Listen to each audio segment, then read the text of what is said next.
Not only do you look like me, but your catching mechanics and the way you store those so-called pals are basically a one-to-one rip. Your Zangoose is cooked. Hold it! Bro, what? A battle of kaijus. That's what this Palworld vs Nintendo situation can be summed up as. Here's the story. Palworld is an open-world game created by the indie developer studio Pocket and originally released for PC on Steam's Early Access in January 2024. It features a satirical take on the monster collecting genre and garnered attention for numerous shock humor elements such as being able to equip or shoot pals with guns, cook them for food, or sentence them to manual labor in mines or factories. In October 2024, Pocket got sued by Nintendo for patent infringement. The suit claimed that Palworld's game mechanics infringed upon 3 of Nintendo's patents related to past Pokémon games. The narrative takeaway seems obvious. A big company gets angry at a small developer finding success and decides to stamp out potential competition. From how a lot of game media and social network talk frames the situation, it ends up sounding not unlike standard bullying behavior, except that the reality behind the situation is a good deal more complex than that. There's a bit more at play beyond what a standard gamer could reasonably perceive. Now, if you're familiar with my channel, you probably know a bit about my background. I'm a game designer from Singapore, went to a university specialized in game development, graduated with a bachelor's degree in game design, worked in a few game companies for a couple years, and now went to New York to study for a business MBA to advance myself. This means that while I may not be the most experienced game developer or business person, I am a rare person who has knowledge of both fields, work experience as a game designer and theoretical knowledge in business. So even though this video is several months late to the party when this isn't the hot topic news anymore, I still hope that perhaps my perspective might be a bit more insightful and useful than that of your average gamer. Certainly more than random YouTubers like Moist Critical at least. Can someone explain this guy to me? What does he even do? Farm content by talking about random topics in a monotone voice? I'm not trying to be mean, I'm genuinely confused about this. That being said, I'm not a lawyer. I don't have a fancy badge to show off to people or an assistant to argue about stepladders with. If you'd prefer a legal opinion rather than a game development or a business-related one, I'd recommend Moon Channel. He's an actual lawyer and is thus far more qualified than me to go into the specifics of how patent law works. His background, knowledge, and experience would likely contribute greatly towards your own personal understanding of this subject. Also, unlike me, he actually completed his video on time. I've been told by many viewers to check out Moon Channel's video about the Palworld Patent Lawsuits. However, I refuse.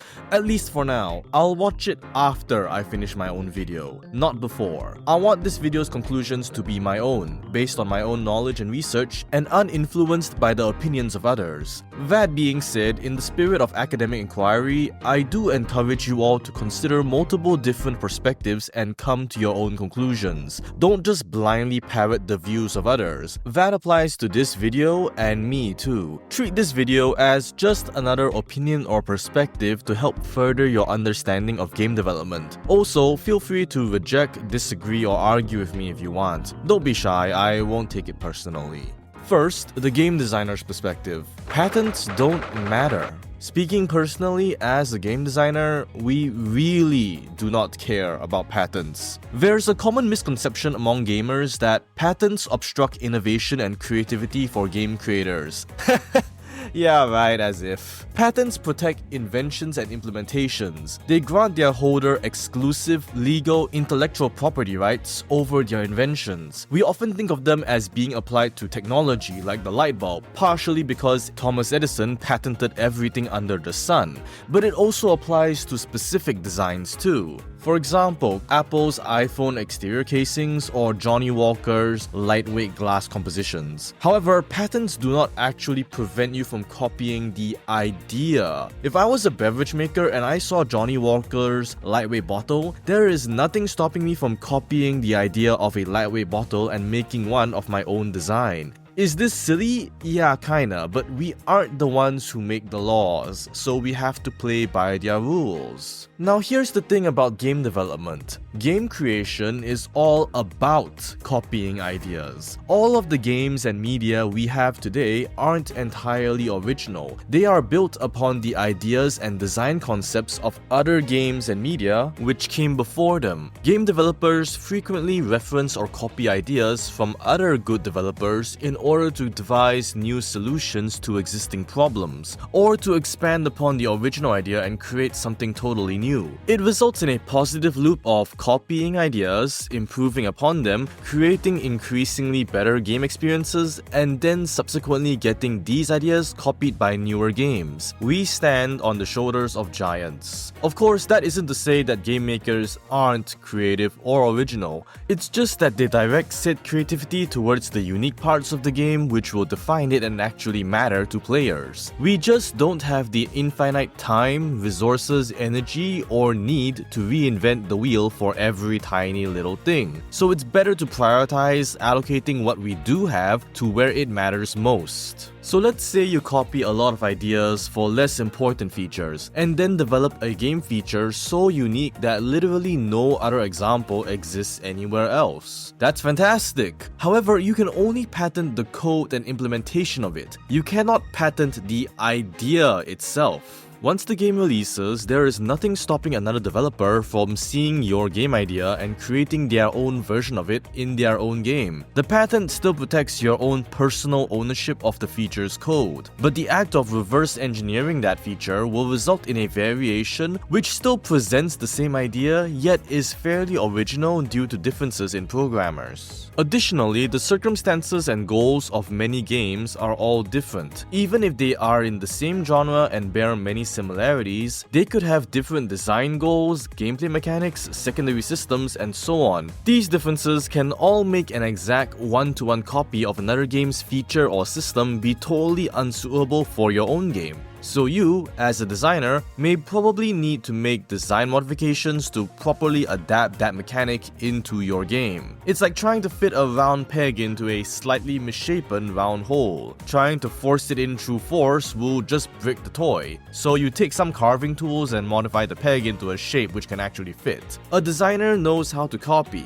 A good designer knows how to not copy without thinking. This has the unintended benefit of helping to sidestep a patent conflict, because these adaptations can lead to different code. Since patents protect an idea's implementation and design, recreating that same base idea using different code for a different purpose avoids the patent. A fun example of this is Namco Bandai's patent on the system of including minigames on loading screens back in 1995. It finally expired in December 2015, but Nintendo's Splatoon released in May that year before the patent expired and allowed players to play minigames on the Wii U gamepad while waiting for online matchmaking. Same idea, different problem, different implementation. End result, patent didn't apply. Also, even though the patent has now expired, very few other games have really bothered with that feature, because advancements in technology have resulted in loading screens now being much faster. Nowadays, games load far too quickly to actually afford to let players sit down and play a minigame. And any processing power which the minigame would have taken up would have been better used to load the next scene more quickly.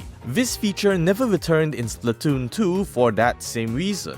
Online matchmaking times are now much faster and are too inconsistent for players to settle down with a minigame. Also, the game proved to be a smash hit and there were zero concerns about players getting stuck with no matches. From a pragmatic standpoint, it is also often a good idea to reference another established game when solving a problem rather than to strike out with a totally original solution. This is because already existing ideas from other games have already been proven. The implementation of that that idea has already been done by another game, so it is easier to assess how successful that idea actually is and identify what limitations it could have. Referencing an existing idea typically results in a faster design phase and more straightforward implementation phase compared to creating a totally unique and original solution. All that translates into fewer development resources required, which is always good for the budget. If you work in a company and want your proposal to actually get approved by production and management, then having references, research, examples, and data on hand can really do wonders in convincing producers to let you do what you want. Again, conserve your limited resources for the game's actual unique mechanics and systems, or adding more polish onto the existing mechanics. These are things which players will actually remember and appreciate your game for. They won't care if you copied the odd idea here or there from some other game they've never even heard of. So never feel shy about copying a good idea. Real recognizes real. On a more positive tone, copying and referencing isn't solely done for the sake of pragmatism. Sometimes it could be due to inspiration. Games and media which are popular are hugely likely to inspire many more games and media because they are likely to leave a significant impression on new creators when they are young players, who then grow up and decide to make their own games in that similar style.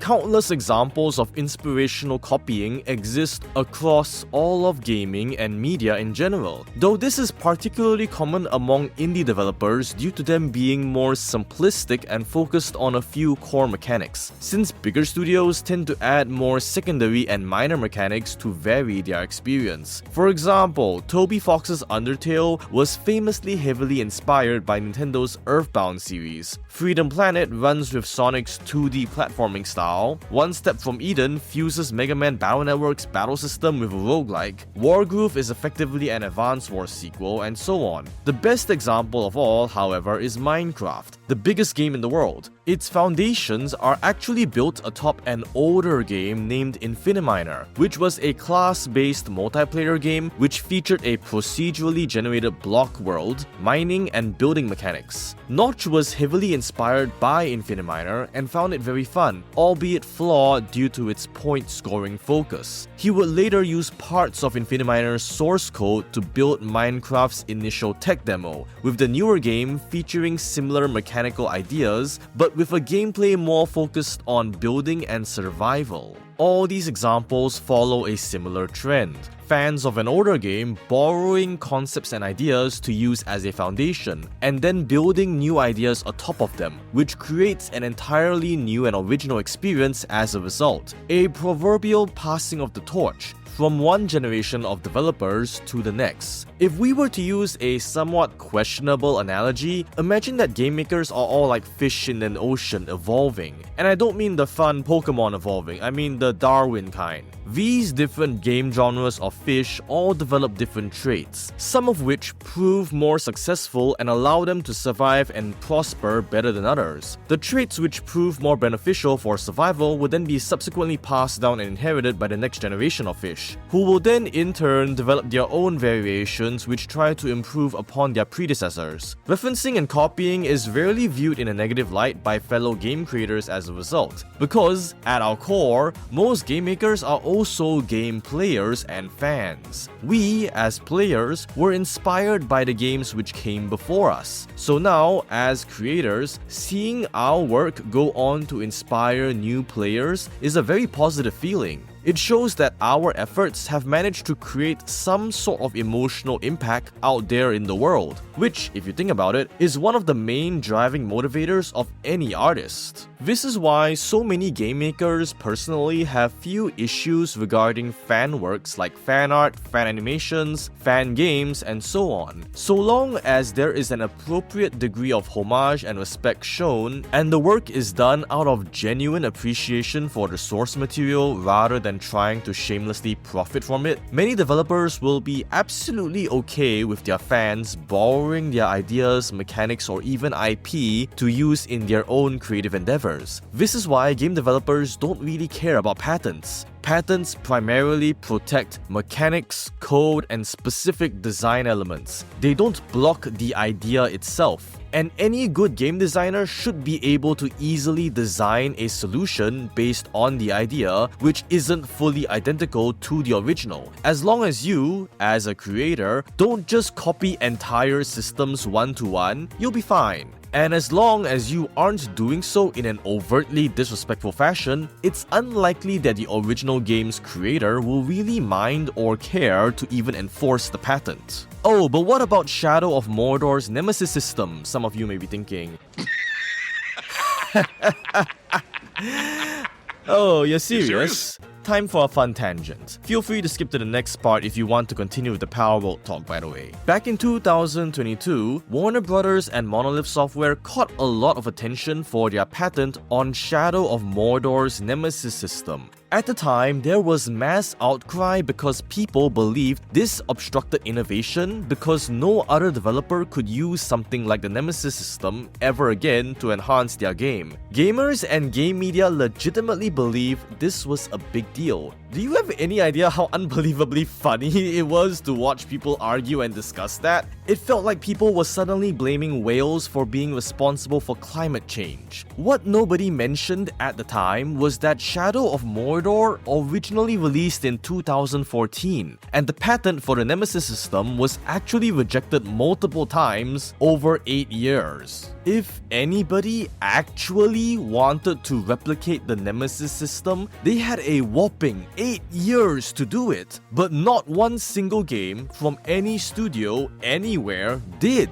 Despite the multitude of open world games and RPGs which sprang into existence since then, not one single other studio anywhere around the world replicated the Nemesis system, even before it got patented. Or if they did, they sure never made a big deal out of it. Not even Ubisoft bothered to copy it, and Ubisoft loves to make generically forgettable open world games while wasting the Singapore government's tax money. In fact, Warner Brothers and Monolith themselves didn't even reuse it. Despite making many games since Shadow of Mordor, only one other game features the Nemesis system, and that's Mordor's sequel. The reality is that nobody bothered to copy the Nemesis system because nobody wanted to. Despite the awards and hype, the Nemesis system was completely pointless to replicate because the system itself had zero actual impact on the main game. All the important game twists are predetermined, and the same story beats play out identically for every player. The Nemesis system was, at its core, a glorified procedural generation side content generator with an admittedly fun and very marketable name. This system was designed for one specific purpose: to take an enemy army consisting of the exact same species of creatures, the orcs, and make some of them stand out from the crowd in highly memorable fashion by making them into recurring mini-bosses with procedurally generated traits. This system was artificially aided by Monolith themselves, handcrafting specific key moments intended to generate especially memorable moments. When in the not Middle-earth is any game going to ever want or need a system like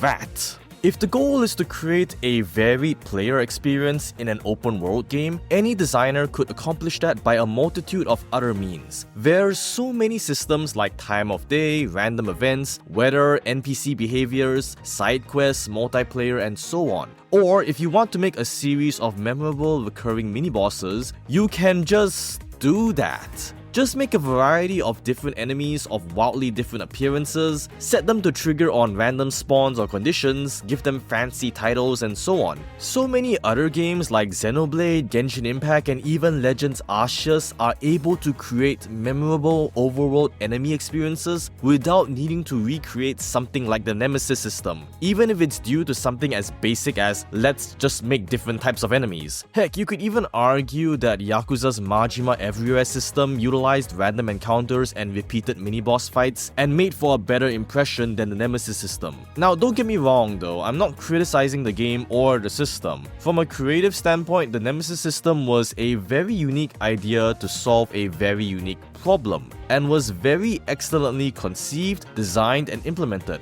Shadow of Mordor won awards and absolutely deserved them. It is a very excellent game, especially for its time, and still holds up to this very day. What I'm criticizing is the Nemesis system being used as a major example for the argument that patents obstruct game innovation, because it didn't. This was a system uniquely crafted to solve one specific problem under one set of specific limitations. It's brilliantly unique. So unique that no other game would benefit from copying it. So nobody did. At the end of the day, game mechanics and systems are simply tools used to construct the overall game experience or solve certain game design problems. Some systems are more generally useful for a wider range of applications, while others are hyper-specifically designed to perform one specific purpose and nothing else. So next time anyone actually tries to argue that patents stop innovation and uses the Nemesis system as their example,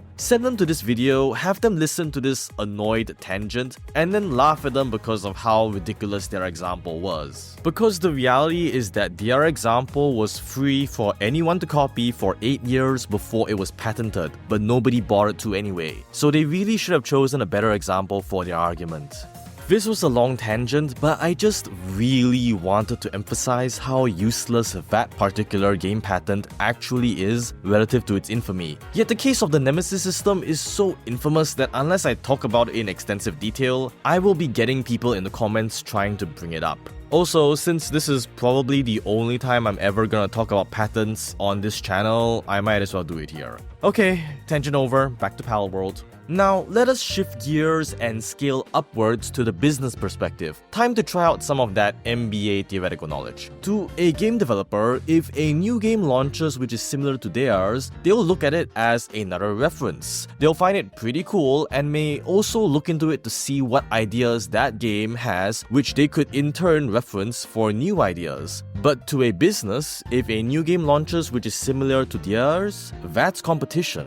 The reality is that the game industry is heavily profit-driven, and the world of business can be scarily cutthroat. As many of us know, things can quickly become very ugly for any industry when matters of money and profit get involved. Bang, bang. And within the game industry, there's a lot of money to potentially be made. Big game companies are typically wary of competing games because they can potentially eat into their existing fan base's time, attention, and revenue. So business departments will attempt to set up protective measures against other companies and barriers to entry against newcomers. In such cases, every possible resource is fair game to use. Intellectual property, trademarks, patents, etc. all work to protect the game company's assets from being directly copied and misused by a competitor. These measures don't just protect against competing game companies, of course. They can also protect mechanics and code from getting copied by other tech or software developers. Technology is valuable after all. A very amusing example which my friends had brought to my attention is a patent by developer Sunborn for a rendering system used to render stockings in Girls Frontline 2. The absurd lengths which some people go to for waifus is comical, yet strangely respectable and impressive. While this is an incredibly silly application of rendering technology, said technology is still valuable, could be useful for a clothing or fashion design company. There's no doubt a less scrupulous software developer out there would copy and steal it if it wasn't protected. The idea of creating a specialized rendering engine for 3D model stockings is still available for anyone to use. It's just that you can't directly copy the code for Girls Frontline's specific rendering engine without getting sued.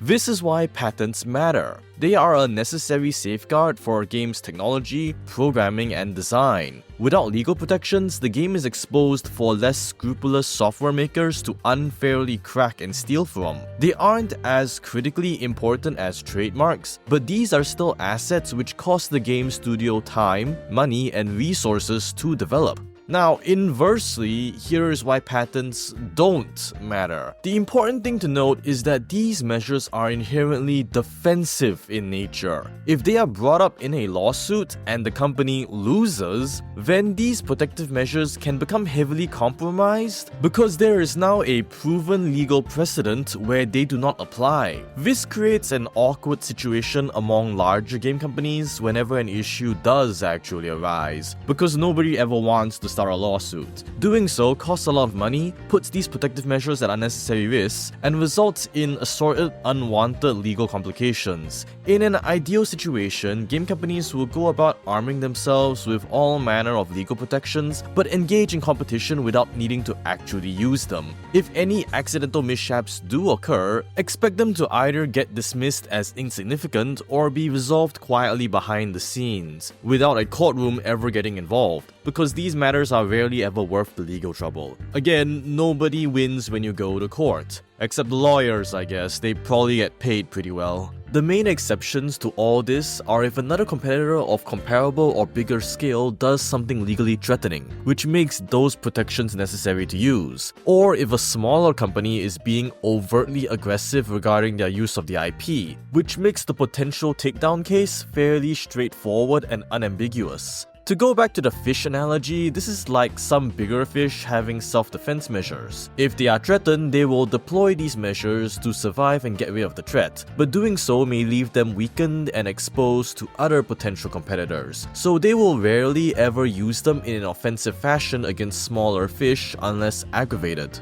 Of course, we are assuming the fish in question are not trying to eat each other. Do fish even work this way? Can I get a marine biologist or something to correct me in the comments?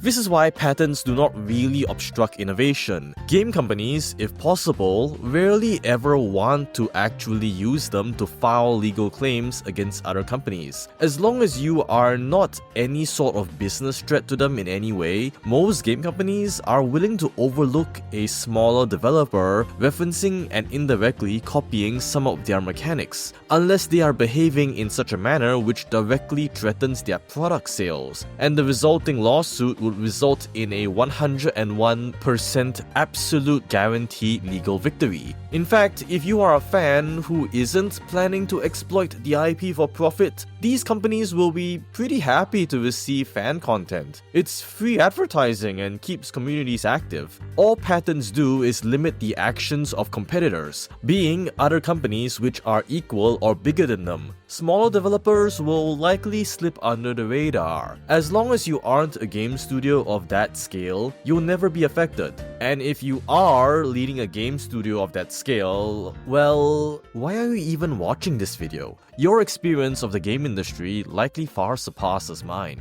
Now let's scale upwards even further to Pokémon. Pokémon is unique among video game franchises in that the video games themselves only generate a minority of the franchise's overall revenue. Pokémon derives the majority of its revenue from merchandise, licensing, and sale of secondary goods. The games themselves earn a generous profit, sure, but their main goal is to serve as a spearhead for the rest of the franchise by introducing tons of new character designs for the Pokémon company to generate revenue out of. In addition, Pokémon as a franchise is also internationally famous, meaning there is an endless supply of fans all across the world creating fan content, generating even more free advertising, and even introducing their own kids to Pokémon. At this point, Pokémon's marketing engine is a self-sustaining perpetual motion machine. All of this frees Pokémon from the typical sales and hype cycles which all other game franchises are inherently bound to and limited by. At their current state, Pokémon is able to constantly maintain consistent revenue and cultural interest without even releasing a single new game or service update.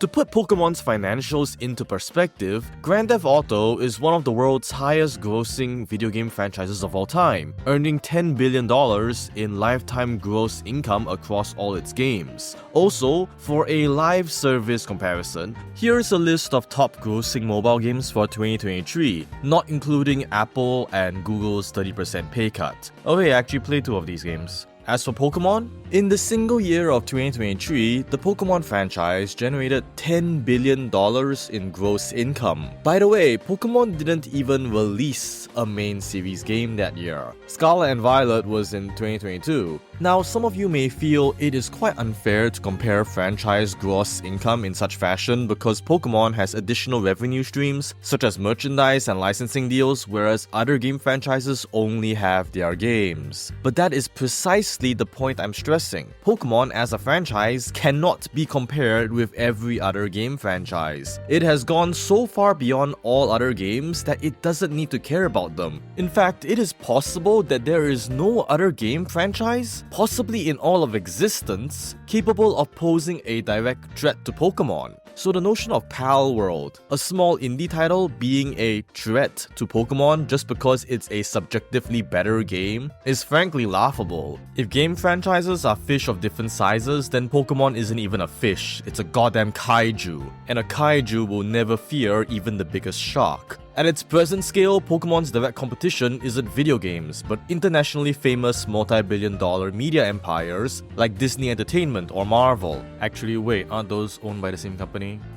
In order for a game to realistically threaten Pokémon, it would require several hundred highly marketable designs, incredible international success, and enough financial investment and global infrastructure to support a multi-billion-dollar media franchise. This bar is so impossibly high that there are practically zero situations in which Pokémon would ever see a need to risk any of their legal protections outside of blatantly obvious copyright infringement cases. Notice how I didn't mention a single thing about game mechanics or systems earlier. That's because at this scale, the games don't matter. You as a developer could directly copy any game mechanic from Pokémon one-to-one, and TPC will simply ignore you because your game can never come anywhere close to affecting Pokémon's revenue. This allows for a multitude of Pokémon-inspired games to arise and thrive. Digimon, Yokai Watch, Temtem, Ni no Kuni, Cassette Beast, Koromon, Bugsnax, Shin Megami Tensei, and many others. Many of these games borrow game mechanics, draw inspiration from character designs, directly reference Pokémon itself, or even copy parts of the battle system and UI outright. But no matter what they do, Pokémon will never care to raise any legal arm against them, because none of these games, no matter how profitable, can ever grow beyond the limit of being merely the biggest game in the world. No matter how big these fish may grow, none will ever evolve into something which can truly threaten Pokémon's actual revenue stream of media and merchandise. Like I said, a kaiju will never fear even the biggest shark. Thanks to Pokémon's colossal size, Pokémon's business faces zero real competition. Game developers of all sizes will always be small enough to stay beneath Pokémon's notice, and nobody has to play the legal bad guy outside of actual copyright infringement cases. The patents can happily sit in a drawer unused. The proverbial oceanic ecosystem, kaiju included, is stable. Nothing could grow big enough to disrupt it.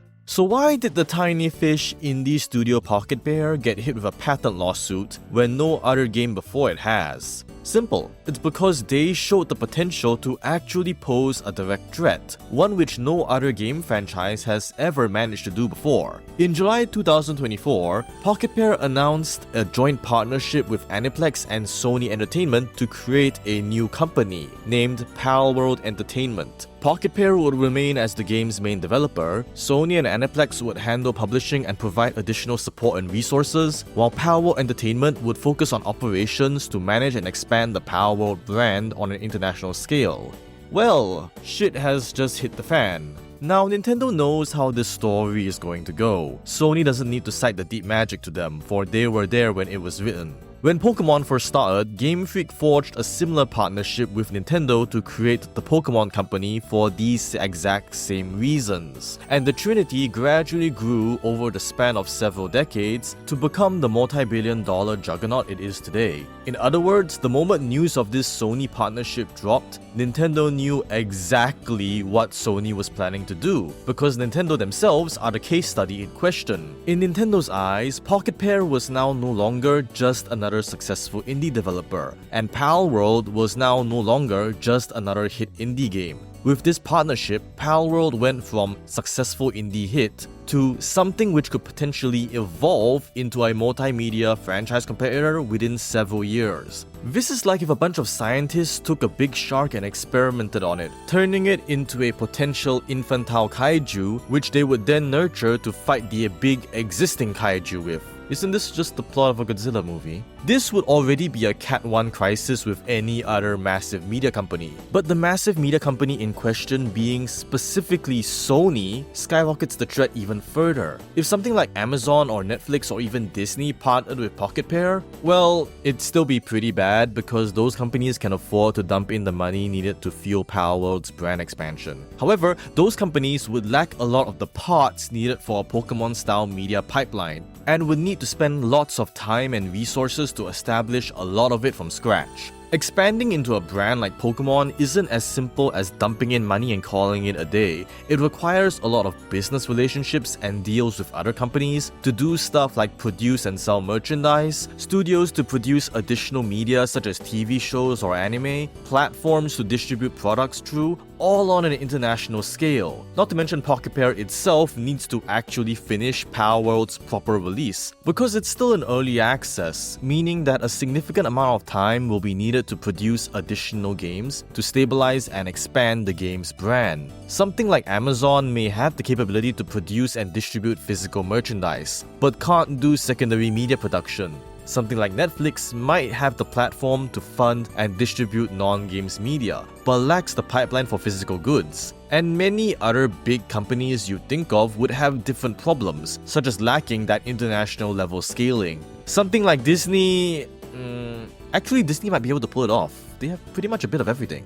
Anyways, Sony partnering with Palworld is the most dangerous possible option for Nintendo, because while Sony might not have as much money as other alternatives, they already own a lot of the infrastructure needed to help build up Palworld's brand on an international scale, and enough experience with different game studios to, hopefully, not negatively screw up Pocket Pair's development process. They already possess multiple game studios, have developer support available to be allocated towards development, own different animation studios which can develop secondary media, have established relationships with merchandise producers and distributors, and, most importantly, have their own line of game consoles which allows them to block Palworld from reaching a Nintendo device and an existing loyal fanbase, which can serve as a great foundation for Palworld to grow its own fanbase. All this infrastructure already in place means that Sony can potentially jumpstart Palworld's brand development far more rapidly and easily than other companies normally could,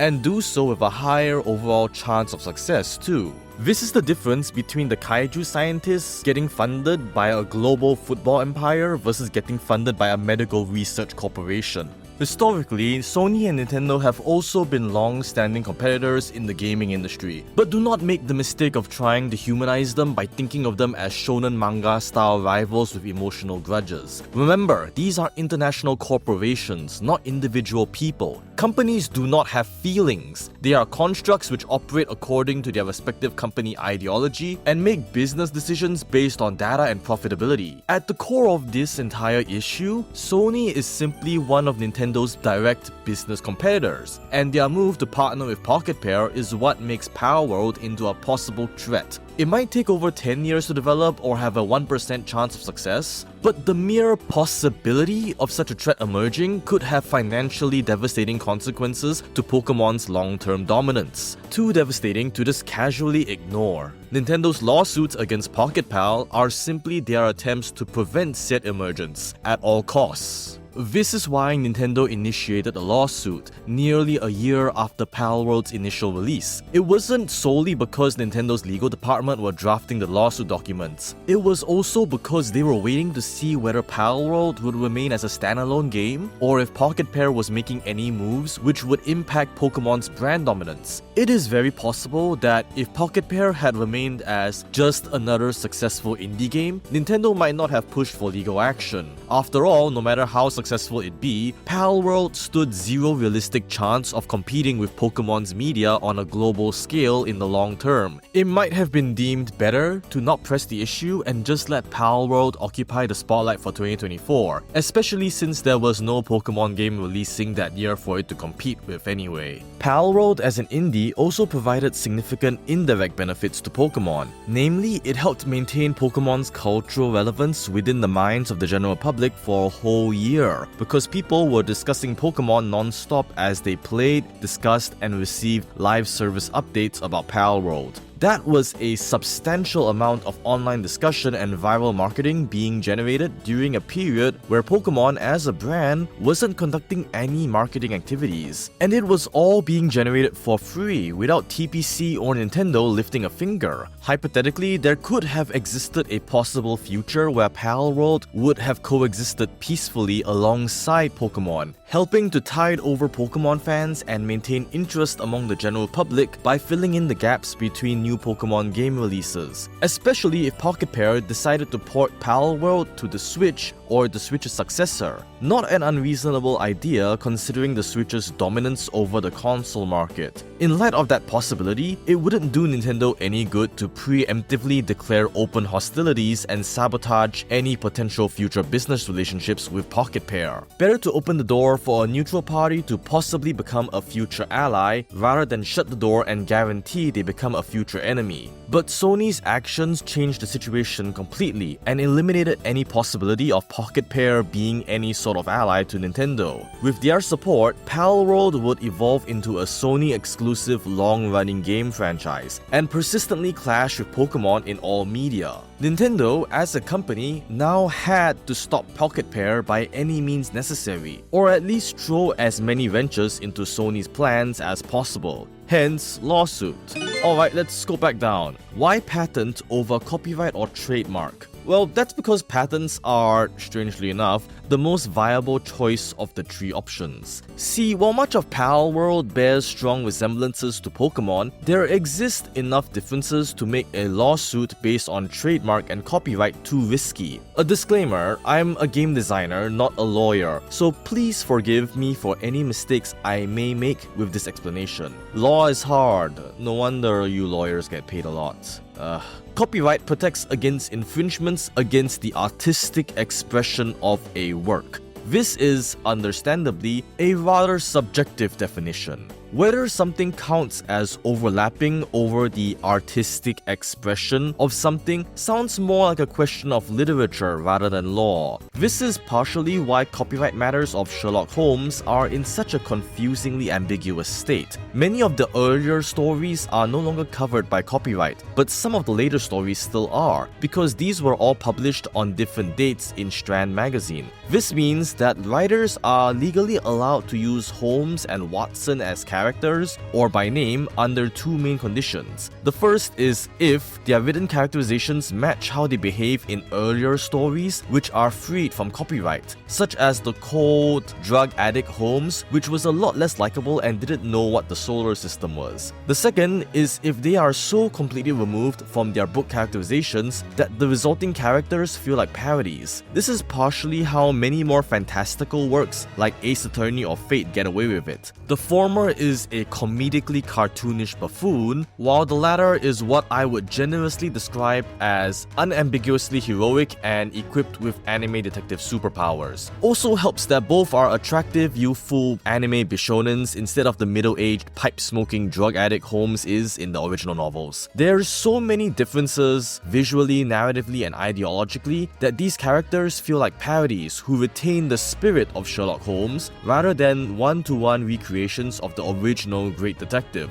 However, if their written characterizations match how they behave in the later stories which are still protected by copyright, there is grounds for a copyright suit. One famous case of such was with Nancy Springer's Enola Holmes story, which was later adapted into a Netflix film. The story features an original character, Enola, teenage sister of Sherlock, with the great detective himself and even Mycroft also present as prominent characters. Despite this being an original story centered around an original character, the Conan Doyle estate still initiated a copyright suit, claiming that the portrayal of Sherlock in the movie overlaps substantially with Sherlock's character traits in the later books. To quote the Conan Doyle estate's claim, Sherlock begins to display more emotions, including empathy and respect for women, and to become a generally warmer character traits which it claimed were used in the Enola Holmes film, thereby infringing the Conan Doyle estate's copyright in those stories. Meanwhile, on the flip side, James Lovegrove got to write a whole 19-book series of what is essentially Sherlock Holmes meets Lovecraftian Cthulhu fanfiction with no issues, because his portrayal of Holmes as a character and the setting are so divorced from the original works that they feel like parody. He even got Holmes to investigate The Grinch for a Christmas special. By the way, those books are fantastic. I even own a couple of them. 10 out of 10 would absolutely read them while deployed on military training in the mountains of Taiwan in the middle of winter again. Granted, this difference in attitude might be due to Netflix having more money to sue over rather than a more modest book series. But the point was that they could still do it. All of this copyright law nonsense sounds utterly bizarre and absurd to us as regular people, but that's just how ambiguous copyright law is. It is risky, ludicrously subjective, and is something which Palworld avoids. Despite many pals bearing visual similarities to Pokémon, the portrayal of pals and Palworld as a whole is entirely different. Pokémon are your friends, your pets, your partners, your playmates, all sorts of nice, positive terms. That is like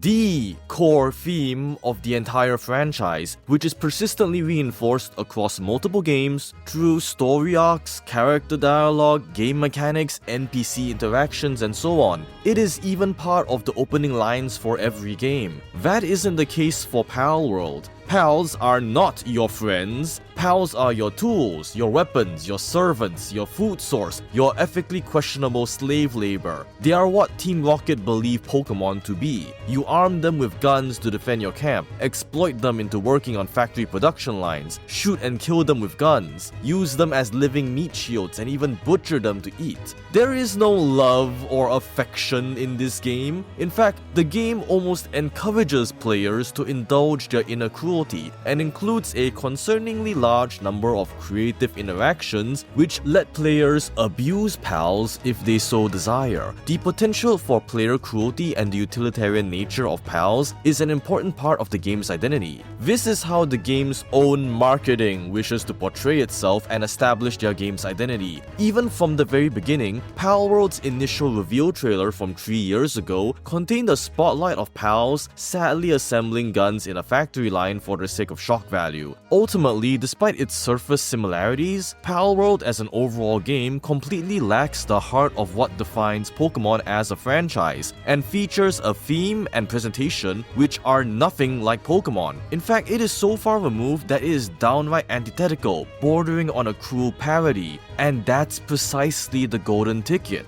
Like I said earlier, copyrights focus on the subjective artistic expression of a work, with a big focus on how a work is characterized and portrayed. Everything about PALs beyond visual appearance just feels too different to argue that they are legally identical. This is likely why Nintendo opted not to pursue a copyright case. It isn't a viable route. Yes, Anubis may be the Lucario we have at home, but you could argue that how you interact with Lucario at home makes it feel different enough to remain legally distinct from Lucario. Remember, Sherlock Holmes Investigates Magic and Lovecraft met the standards for being legally distinct. 12 times, no less. Well, what about trademarks? We've got even less there. Trademarks protect words, phrases, symbols, logos, and design iconography, which identifies or distinguishes brands and products from one another. This makes trademark protection a lot less subjective because it's usually pretty obvious if you try to intentionally copy something like the Coca-Cola symbol. Pokémon as a series has incredibly distinctive trademarks, from the franchise catchphrase, gotta catch 'em all, to the distinctive font, to the world-famous Pokeball logo. There is so much about Pokémon as a brand which makes it highly distinctive and memorable. Palworld has, not much. In fact, if anything, its branding is currently very bland and generic. The name and font choice are fine, but a bit boring since it's more obviously two distinct English words mashed together, whereas Pokémon cuts off parts of Pocket Monster to form a new unique word. The game also doesn't really have any sort of catchy word or tagline, and it lacks any distinctive brand iconography. Instead of the simple yet iconic Pokeball, Palworld has a Christmas tree ornament. Seriously, the Pal Sphere looks more like a mobile game currency rather than a capture device. Now, I'm not trying to criticize Palworld, even though it sounds like I am. This is all totally understandable because the game is still in an early access state. At this stage, developers are more concerned with adding more features and technical refinements rather than brand imagery. I'm stressing the fact that Palworld as a whole barely has any iconography to infringe a trademark with. Pocket Pair couldn't even infringe on Pokemon's trademarks even if they wanted to. So that's two options out. There are just zero stable grounds for any sort of artistic-based claim whatsoever. But Nintendo still needs to do something to impede Sony. Letting them proceed unobstructed is out of the question. So, patents. Like I mentioned at the beginning, patents protect inventions and implementation, not the idea itself. So making a patent claim means that a system mechanic was copied near identically for a nearly identical purpose under a nearly identical context and achieves a nearly identical result. There might be some grounds here. It's still risky, but potentially less subjective depending on what they manage to find. So let's have a look at what they found. I've broken them down as best I can, but patent documents are incredibly difficult to read and understand, especially considering these are translated from Japanese. So please do let me know if I've misunderstood something. 3 patents were raised in the suit, all relating to Legends Arceus' control schemes, although in practice it's more like 2.5. These are the 3 patent numbers. For the sake of both our convenience and because I don't wish to read giant strings of numbers, I will refer to these as the first, second, and third respectively. The first and second patents are related to the same system, the 3D capture system used in Legends Arceus, so I'll talk about both together. The first patent focuses on the processes of aiming, throwing the ball, and striking a target Pokemon. In a nutshell, it covers switching to an aiming mode where the player aims a capture item at a character placed on the field, releasing or throwing the capture item in a direction determined by player input. If the capture item directly makes contact with a Pokemon, calculates and judges whether capturing is successful, changing the Pokemon's status to owned by the player if the capture is successful, displays capture probability to the player via usage of colors, graphics, or numbers. That first patent covers the case of throwing an empty ball onto the field or at a wild Pokemon. The second uses the exact same aiming and throwing control scheme as the first patent, but covers mechanics of having the ball send out an owned creature on the field. It covers the different states and behaviors of deploying a Pokemon based on different surrounding elements, such as when there is nothing nearby, in which case the Pokemon enters an idle state or returns to you, or when it is deployed near an interactable item on the field, such as a tree or breakable rock, in which case it'll farm for resources, and most important of all, when it is thrown at a target wild Pokemon. When this happens, the game state is supposed to transition into a battle scene with all the standard Pokemon battle mechanics we are familiar with. There's a lot of details, but the critical part we should pay most attention to are this: throwing an item to capture a target and throwing an item which can deploy an owned creature into the game world. In other words, this pair of patents protect the presentation of how Pokeballs function. On the surface, they appear to be a killer patent trap designed to snag anyone who tries to make a 3D Pokemon style game. But in practice, they are pretty easily avoidable. My dear viewer, let me ask you this. Say you hypothetically decide to make a real-time 3D monster catching game. There is nothing stopping you from doing so. How do you want players to capture the monsters? You could have the player fight the monster through regular combat and capture it upon victory. You could give the player multiple traps and gadgets to incapacitate the monster. How about throwing a lasso cowboy style? Or maybe toss a device onto the floor and bait the monster over it, or shoot a beam, or initiate a visual novel style interaction to win them over via the power of friendship, or sacrifice your friend.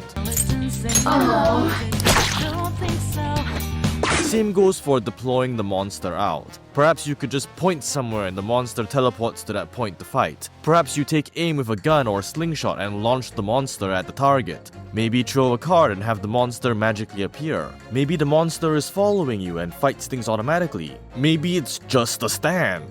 There are so many possible ways to design mechanics for capturing or deploying a monster that don't involve throwing a ball at the target. You know, the thing that Pokemon is known for. However, Palworld opted to throw a ball at a target. They didn't even attempt to reskin the mechanic with a different object like a card or metal or something. Just a plain old ball. They even named it the Pal Sphere. Now, do I think Pocket Pair literally copied the code for their throwing mechanics, or necessarily referenced Legends Arceus' system? Probably not. The most likely explanation was that one of the game's key design goals was to actively mimic the vibe of Pokemon in multiple ways, including through game mechanics. Throwing a ball to catch or deploy a creature is an essential aspect to Pokemon's identity. That is undeniable. You can't see that anywhere and not think Pokemon. If Palworld wanted a capture mechanic, they could have designed any number of possible mechanics for that. Instead, they intentionally chose Pokemon's iconic mechanic and adapted it into a 3D control scheme. Palworld's capture system is just the most logical and straightforward means possible to emulate the Pokeball throwing experience with no additional gimmicks to distract or mix it up. It is unsurprising that there is significant overlap with Legends Bidoof's and Scarlet and Violet's throwing mechanics as a result, because those two games also implemented Pokeball throwing in very straightforward ways. Speaking personally as a game designer, this is really the most frustrating part about Palworld. It has more than enough potential and unique elements to really stand on its own as an IP, and it implements many of these really well. But this specific case really is just them trying to intentionally mimic one of Pokemon's most recognizable traits for no reason beyond attempting to resemble Pokemon as much as possible. While good designers do copy from other good designers, they typically do so to solve existing problems or improve upon the base idea in some way, but this doesn't feel like either case. Palworld, with its original setting, could absolutely have devised an original capture method which didn't need to involve throwing balls, but still chose to do so anyway, and they did very little to expand upon the idea. I may not be a lawyer, so I cannot say for sure how legally credible this patent claim is, but as a game designer, it is undeniable that, regardless of whether or not they copied the code of Pokemon systems, they very intentionally aimed to replicate the entire presentation of Pokemon's capturing system solely to evoke a similarity to Pokemon. Getting caught by these two patents really does feel like the natural consequences of Pocket Pair's own decisions. Whew, that took a while. Thankfully, the third patent is a lot shorter to discuss. The third patent is about the ride system. This one might initially seem a bit odd because mount systems are common for numerous other games. However, this patent exists because Legends Arceus' ride system actually has a few unique elements. It involves having multiple rideable creatures, each of which has different unique uses in different environments. The player has the ability to switch from one ride creature to another instantly and seamlessly, regardless of whatever the current ride creature is doing. The ride switch also triggers automatically and seamlessly upon the player making contact with the relevant environment, such as going from the flying ride to the water ride upon hitting the water. Bear in mind, it is these unique elements which the patent is concerned with. It doesn't try to patent the concept of riding a creature around in general, because that is such a generic feature which no shortage of games have. Its major focus is centered around those switching elements. Unlike the first two patent claims, this third patent claim feels like a genuine accident and coincidence, because Palworld's overall mount system functions rather differently from Pokemon's. Firstly, the player needs to own and have the Pal equipped as a member of their current battle party. It is unlike Legends where the rides exist independently from the party. Secondly, the player needs to craft saddles for each specific Pal. Thirdly, the player needs to deploy the Pal onto the overworld. Only then does the ride prompt appear. This functions nothing like the seamless activation and switching process detailed in the patent. In fact, it's almost clunky in comparison. The actual issue may lie in the glider pals. These still require the player to have the pals in their active party and craft pal-specific gloves to use, although they do not need to be equipped onto the pal. Glider pals are summoned just by pressing a single button while jumping or being in midair. While active, the player is able to both deactivate and reactivate, and also switch back and forth between the glider pal and a flying pal seamlessly at the press of a button. This bears some similarity to the Breviary ride in Legends Arceus, which functions more akin to an extremely fast-moving hang glider. It doesn't actually fly since it cannot ascend upwards outside of its initial activation, and constantly descends at a slow rate. Players are able to freely activate and deactivate Breviary at the press of a button, letting the player fall to the ground. Or they could switch to a different ride Pokemon while in midair and then fall to the ground. Overall, this patent claim is much more of a stretch. The possible infringement is ultimately a small part of a much larger and fairly original system, and the general idea of seamlessly switching a hang glider on and off is not exactly part of the Pokemon franchise's core identity like the Pokeball is. This claim almost feels like an add-on. It's as if they just tossed it in since they were already filing a patent lawsuit for the Pokeballs anyway. This one feels much less likely for Nintendo to win. That being said, it ultimately doesn't matter because Nintendo's goal has nothing to do with winning or losing. Their concern is about stalling Sony as much as possible. Money is not what's at stake, at least not directly. All three patent claims demanded a total of 10 million yen in damages, or merely 66,000 USD, a comically small amount for the scale of both companies. The lawyers will probably spend far more time and money fighting the case than the direct monetary benefit gained from the outcome. This patent case is meant to serve as both an obstruction and a stall tactic. As long as the suit is under deliberation, Sony and Pocket Pair effectively have an added layer of legal uncertainty complicating their operations. Developers now need to be more cautious regarding or halt development on some new features, or they may need to spend time remaking existing features after the verdict. Same goes for the Palworld brand development and marketing efforts. They now need to proceed more cautiously. We already see the impact of these changes today. A recent Fabric expansion update altered the deploy mechanics. The new system is far clunkier, but at least it now avoids the patent issue.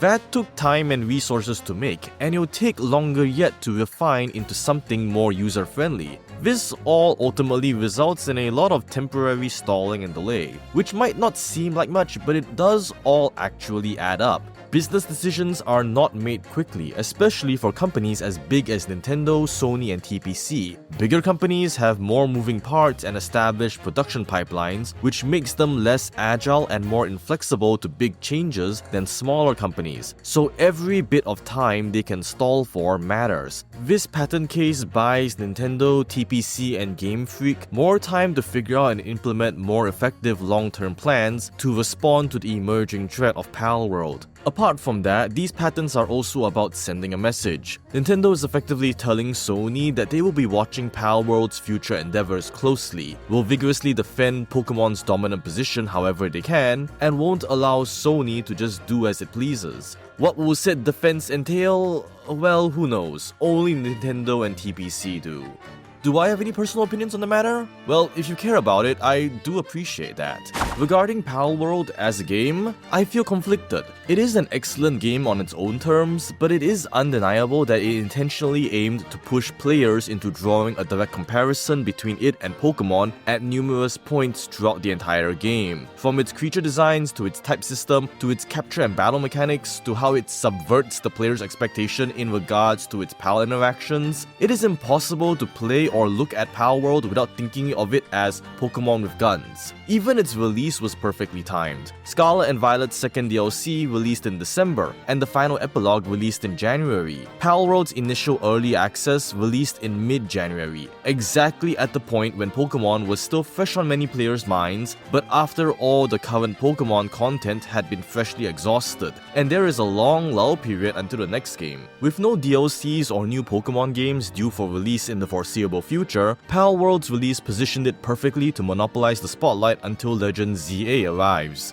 This release window was no coincidence. It is intentionally well planned. Every publisher and developer will make plans and consider a strategic time to release their game. Nintendo themselves sometimes sits on a fully completed game for months until the optimal time when it can maximize the hype and marketing. Also, keep in mind, Palworld's initial release was in an early access state. That affords Pocket Pair a lot of flexibility in their release window, since they aren't required to launch the game in a fully complete state like Pokémon games do, or at least are supposed to. Palworld is still able to freely add more content, features, and fix bugs for the next few years if they want to. So much about Palworld was set up to parasitize and leech onto Pokemon's existing popularity and player base as much as possible, letting it gain far more viral attention than what a merely excellent indie title could naturally hope to achieve on its own. Is it legal and within Pocket Pair's rights to do all this? Perfectly so. Are these all underhanded and sneaky tricks to pull? Definitely. Was this ultimately a good strategy? Absolutely so. As a game designer, business MBA student, and Pokémon fan, I applaud Pocket Pair for this strategy. The worlds of games and business are not a place to engage in gentlemanly conduct. The reality is that being a good game alone is not enough. A game needs great marketing and general visibility too. Building that up naturally is an expensive and time-consuming process, one which many game studios might not financially survive, considering how expensive game development is. So attaching yourself to an already established fan base which is currently bored and waiting for the next title is a clever strategy to help jumpstart initial interest. I will not begrudge a game studio for doing everything it can to ensure their success and longevity. For many game studios, a game's success can mean the difference between permanent closure or keeping the lights on for another year. Likewise, I don't blame Sony and Pocket Pair for partnering up either, because that lets Pocket Pair expand their game far beyond its natural limits and also guarantees financial security for the studio for years to come. In exchange, Sony gets a Pokémon-like of their own, a mutually beneficial business relationship. What about my opinion on Nintendo's patent lawsuit response? Is it legal and within Nintendo's rights? Certainly. Is it an underhanded trick to pull? Definitely. Was this ultimately a good strategy? That remains to be seen. Placing a patent on the line is unquestionably an expensive and risky move, but the delays it can generate could potentially be worthwhile. In my opinion, if Pocket Pair gets a free pass for its legally permitted tactics, then it'd be hypocritical to criticize Nintendo and TPC for its own legally permitted response. That being said, my opinion ultimately doesn't matter. All this has nothing to do with our opinion on the quality of Pokémon games. This has nothing to do with whether you feel Pokémon deserves to have a competitor. This has nothing to do with how much you hate Pokémon, how much you love Palworld, or vice versa. This is bigger than you, bigger than me, even bigger than all of the Pokémon players in the world. It goes beyond the scope of worldwide player opinions, game development, and even the law. It's bigger than Pocket Pair, Game Freak, and the Pokémon Company altogether. At the end of the day, this is a matter of business between two international titans of the game industry, Nintendo and Sony. A game of brands, business, and long-term plans, being played out across the world stage, with billions of dollars of potential brand value and long-term future revenue at stake. This patent lawsuit and its fallout are simply one out of many future moves to come, many of which are certainly far more complex than merely improving game quality. Ultimately, we, as mere gamers, are simply helpless spectators to this clash of media titans, with little ability to affect the outcome. So, my dear viewer, here is my personal word of advice. Sit back, relax, enjoy the show that is to come. Only one thing remains: to let them fight. I hope you've enjoyed this video and maybe walked away with a new perspective on something. Do you agree with my viewpoints or disagree? Please do leave me a comment letting me know what you think, and feel free to discuss with others. If you enjoyed the video, then leave a like to show your appreciation, and if you didn't enjoy the video, then leave a like anyway so that the YouTube algorithm thinks I actually make good videos. If you just enjoy the sound of my voice for whatever reason, then here is another video for your viewing pleasure. That's all I've got for now. Have a good night, everybody.